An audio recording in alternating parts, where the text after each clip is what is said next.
নমস্কার বন্ধুরা, সবাই কেমন আছো? আশা করি সবাই ভালো আছো আর আমিও ভালো আছি। আজকে একটা নতুন রেসিপি করব, যেটা হচ্ছে আনকমন একটা রেসিপি, যেটা কখনো হয়তো কারোর মাথায় আসে না। তো সেটাই করব আজকে। হচ্ছে দেখো, পেঁয়াজ আর রসুন আর একটা কাঁচা লঙ্কা দেব, দিয়ে আমি হচ্ছে এটা পটলের খোসা আর চিংড়ি মাছের মাথা বাটা করব। তো এটাই করছি আজকে। সাথে হচ্ছে ডিম আর আলু, ডিম আলুর মানে রসা। তো কষা কষা মতনই করবো, একটু সামান্য ঝোল রাখবো যেহেতু আমরা ভাত দিয়ে খাবো। তো চলো আজকে সেই রেসিপিটাই তোমাদের সঙ্গে দেখায়, তোমাদের সঙ্গে শেয়ার করি। তো এই যে ডিম আর আলু সেদ্ধ হয়ে গেছে, ডিমটা সেদ্ধ হয়ে গেছে আর আলুটা অল্প হালকা সেদ্ধ করেছি।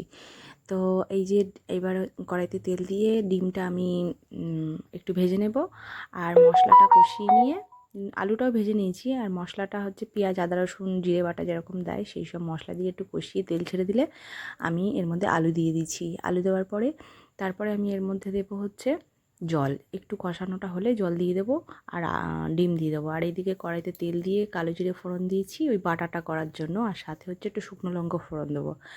দিয়ে এবার বাটাটা দিয়ে দেবো, আর একটু নুন আর একটু হলুদ আর একটু চিনি দেবো বাটাটার মধ্যে। দিয়ে এটা বেশ অনেকক্ষণ টাইম লাগে, গ্যাসটা কমিয়ে আস্তে আস্তে করতে হয়। আর এইদিকে কড়াইতে এইদিকে ডিমটাও প্রায় হয়ে এসেছে। তো দেখো, ডিমটাতে বাকি রয়েছে শুধু ঘি, গরম মশলা আর তোমার একটু চিনি দিতে হবে। দিলে আমার ডিম কষাটা মোটামুটি হয়ে যাবে, কমপ্লিট হয়ে যাবে। আর ওইদিকে মশলা বাটাটা করতে একটু সময় লাগবে, যেহেতু আমি গ্যাস কমিয়ে আস্তে আস্তে করব। আর বাটাটা খুব অসাধারণ খেতে লাগে, তোমরা একবার ট্রাই করে দেখো বাড়িতে। তো চলো বন্ধুরা, আজকের ব্লগটা এই পর্যন্তই। এই যে গরম মশলা আর ঘি দিচ্ছি, একটু ঘি দেবো গরম মশলা দেওয়ার পরে, একটু ঘি দেবো, দিয়ে আর চিনি দিয়ে নামিয়ে দেবো।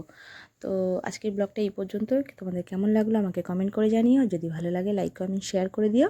আর যদি খুব ভালো লাগে সাবস্ক্রাইব করে দিয়ে আমার পাশে থেকো। এখনকার মতো টাটা, বাই বাই। সবাই সাবধানে থেকো, সুস্থ থেকো। পরের আবার একটা ছোট্ট কোনো ব্লগ নিয়ে তোমাদের সঙ্গে দেখা হবে। এখনকার মতো বন্ধুরা সবাই সাবধানে থেকো, টাটা।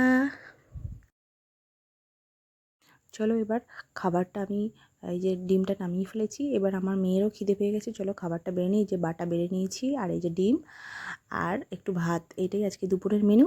তো কেমন হয়েছে আমাকে কিন্তু তোমরা ভুলে যেও না বলতে।